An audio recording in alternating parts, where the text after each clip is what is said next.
আসসালামু আলাইকুম।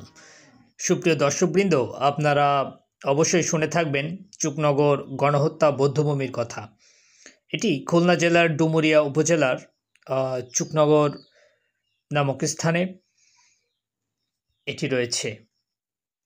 এখানে যেতে হলে আপনাকে সর্বপ্রথম চুকনগর বাস স্ট্যান্ডে আসতে হবে। আপনি খুলনা থেকে আসেন, সাতক্ষীরা থেকে আসেন, চুকনগর বাস স্ট্যান্ড থেকে আপনাকে ভ্যানে অথবা অটোতে করে যেতে হবে মালতিয়া। মালতিয়ার যেদিক থেকে সামনের ভ্যানটি গেল ঠিক ওই দিক দিয়েই চুকনগরের বৌদ্ধভূমির রাস্তা। আমরা চুকনগর বৌদ্ধভূমিতে যাব, আপনাদেরকে দেখাবো সেই স্থানটি। আমরা বৌদ্ধভূমির পথে রয়েছি।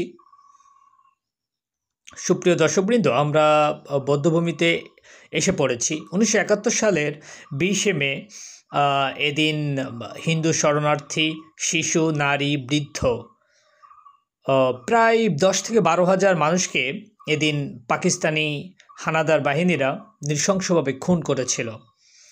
এটির পাশে রয়েছে ভদ্রা নদী। ভদ্রা নদী রক্তে লাল হয়ে গিয়েছিল। সেই নিদারুণ দৃশ্যে কেঁদেছিল আকাশ, বাতাস, প্রকৃতি। তাদেরকে স্মরণেই এই বধ্যভূমি নির্মিত হয়েছে। আমরা সেই ঐতিহাসিক বধ্যভূমিতে এসেছি আপনাদেরকে দেখানোর জন্য। আপনারা দেখতে পাচ্ছেন চুকনগরের বধ্যভূমিটি সেই শহীদদের, নিহতদের স্মরণে এটি তৈরি করা হয়েছে ঠিক এভাবে। তবে আজও এটি কিন্তু অযত্নে, এক প্রকার অবহেলা বলতে পারেন আপনি। আপনারা দেখতে পাচ্ছেন সেখানকার বাস্তবিক পরিবেশ। অযত্নে, অবহেলা এটি পড়ে রয়েছে। অথচ দেশ স্বাধীনের জন্য সে সময় 10 থেকে 12 হাজার সৈন্যকে সেদিন হত্যা হতে হয়েছিল পাকিস্তানি হানাদার বাহিনীর কাছে। চুকনগরের বধ্যভূমির সকল দৃশ্য আমরা আপনাদেরকে দেখাচ্ছি। মূলত এটুকুই তাদের স্মরণে আর কি তৈরি করা হয়েছে।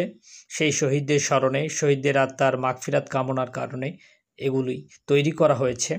কিন্তু এটি আজও অযত্নে পড়ে রয়েছে, জানি না কেন।